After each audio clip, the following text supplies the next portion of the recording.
Okay, so in this video, I'm just gonna be talking about um how the graphics in a game engine that use OpenGL 3.3 develop and why the systems that are at play right now exist and why it's not actually overkill for the certain situation, because I think a lot of the time I come back to what I have and I say, whoa, that's like a lot of stuff we have here.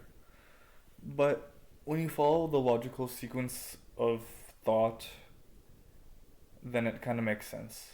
Um, so I just want to talk about that so I can look back on this video and then kind of have a way to just grab onto some logical reasoning as to why stuff is the way it is. So at the start, um, let me just talk about a few things. So first of all, there's different versions of OpenGL, and in different versions of OpenGL, we get more advanced features that only work with more advanced graphics cards, right? So the higher version you pick, the more features you get, and then the less computers that it can run on. Uh, so that's one thing to think about. Now, OpenGL 3.3 isn't that much, isn't targeting that many more computers than OpenGL 4.6 from my experience. So a lot of the time there is no real reason to use OpenGL 3.3 other than the fact that it's usually the version that people learn on. And yeah. So, I don't know. I decided to use OpenGL 3.3 just because it does have more compatibility, just for the sake of having more compatibility. Um, so that's what I'm using. And the first way you learn to draw things and the first way you architect a rendering system is usually, you have objects, and let's say you had a ball, a player, and a net because you're playing soccer. So what you would do at first is for each object, you would draw it in the right place. So I'm assuming there's no animations, no nothing right now. I'm just assuming three like static things in the scene. Um, and you would draw each one of them, and the architecture would usually be that you store your VAO, your VBO in that object, and you draw, you like bind your VAO for that object, and then you draw it. So this is like object-wise drawing, pretty much. And when you start out, that's fine. That's fine. That's what you have. And usually you bind like your matrix that moves the object to the right spot per object as well. You can I think the camera matrix and those things are can be bound once, but you need to bind to that matrix, excuse me, every time you want to draw, right? So as soon as you start getting a lot of objects going on, that starts to break down. Having a ton of draw calls is not a great idea. Having like a few draw calls is fine, but just going over the top is not really what you want to be doing. So that's when you encounter your first issue, which is that you can't render a bunch of objects using this object-wise drawing method. So you have to come up with a new way of doing things. So one solution that people always talk about is like, oh, just use like instancing, right? And instancing is like a good idea, but it only works on something that has the same draw data, as in like the same vertices. So it's like you can only draw the ball in all these different places. You can't like draw the person and then the ball. So instancing is good for drawing the same thing in multiple places. So that doesn't really fix the issue, because if I'm drawing multiple objects in different places, I can't use instancing on that. So instancing is a good idea, but it's not actually the solution to the multiple objects drawing. So, what you kind of can do is you start with this thing where it's like, okay, instead of doing a draw call for each one, I want to like batch them together and just do one draw call. And in OpenGL 4.6, there's like GL multi-draw instanced, and I think there's even a version of that which doesn't actually draw it; it like queues up a drawing. Um, but either way, it's like this is the way you avoid um, the object-wise drawing of your scene, and instead, you're queuing up objects to be drawn, and then when it's time to draw them, you just do them all at once. So yeah, this makes sense.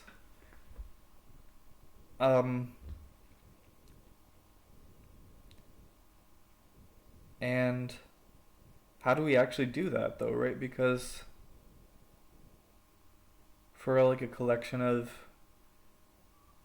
what do we need to do to make this happen is the question now. Because beforehand, we had our VAO and our VBO in the object for each object.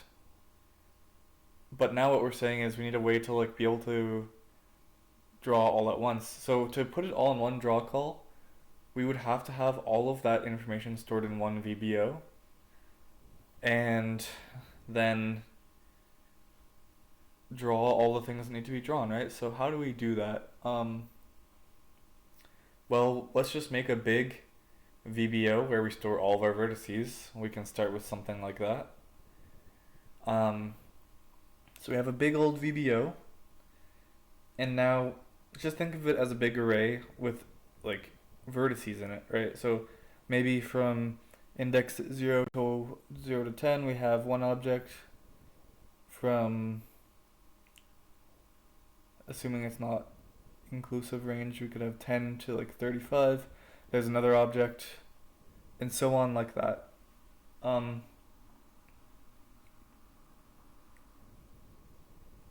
And so we have this array, and inside are the objects. And this is good. But how does a system like that work? Because let's say we have the ball, the person, and the net in the array, and then I come back and I say, I want to draw just the ball this time. Then how do we know like what vertices to draw? And by the way, I should get this out of the way. We're not doing GL draw triangles, right? We're doing like GL draw elements, and we're passing the array of indices that tells us like what vertices to draw this object with. Right? So whenever we say we want to draw an object, we need to know what indices are used into the huge array of VBO vertices, vertex positions. I should start specifying what actual data I'm talking about. Okay, so we have this VBO, and we know we're drawing elements, so we need to know the indices into that huge one. And so we also need a way of like knowing, so given the ball, what are the indices required to draw that ball? And this is where the idea of an object ID comes from, right? Because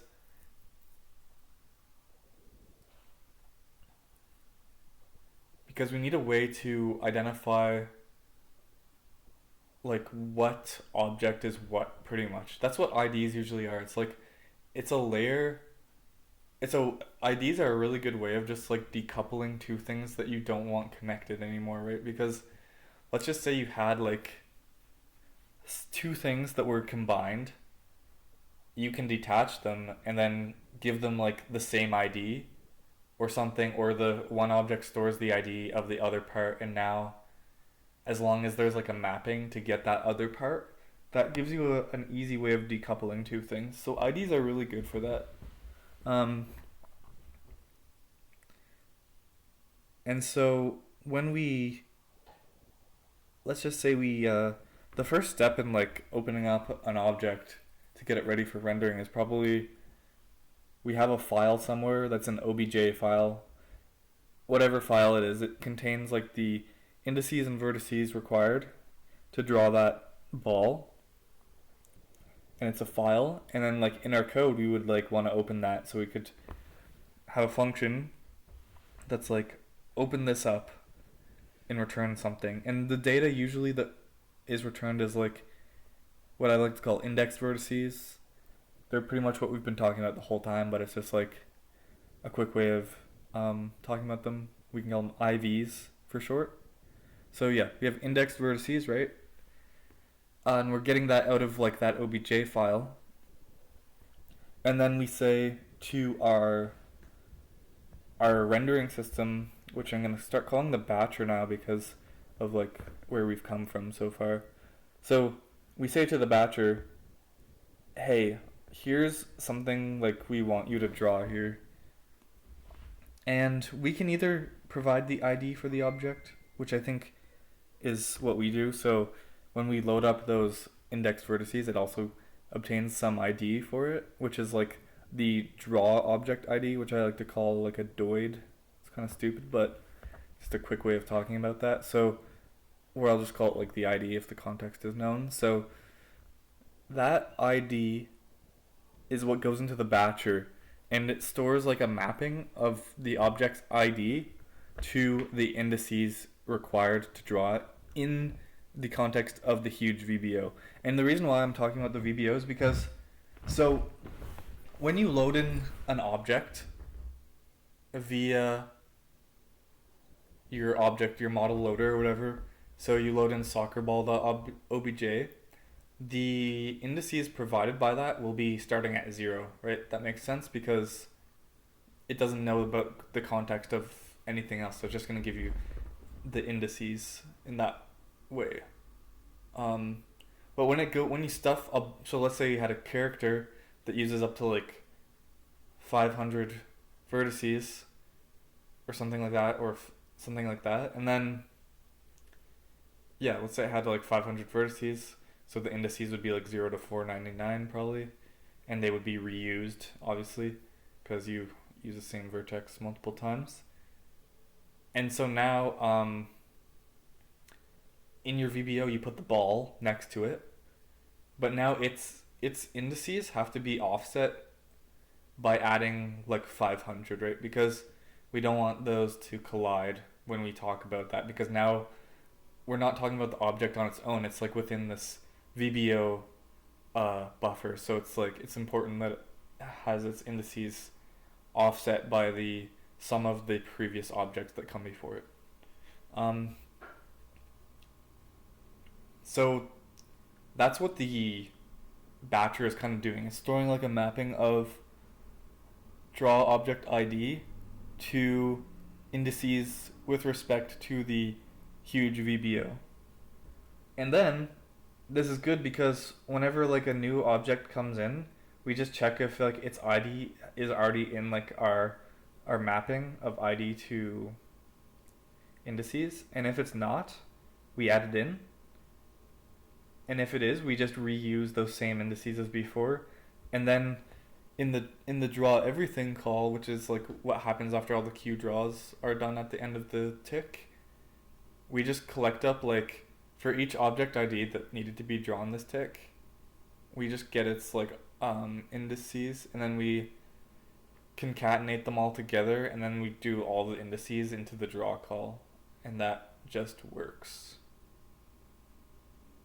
And so that's kind of the overview and the motivation behind how we get to like a batching system, right? And the thing is, this idea of batching is hard to deal with because if you think about it, that queue draw call, what kind of data needs to go into there, by the way? Well, so far I've only talked about like vertices, as in vertex positions, but in order to actually draw anything meaningful, you need a lot more stuff than that. Like, let's just assume we're not even doing lighting. We still need at least a color to kind of draw something, right? Or texture coordinates, which I haven't really gotten into yet because I haven't talked about the textures yet, but I'm just trying to motivate the batcher right now. So let's assume there's just like a color going in with each vertex, right? Because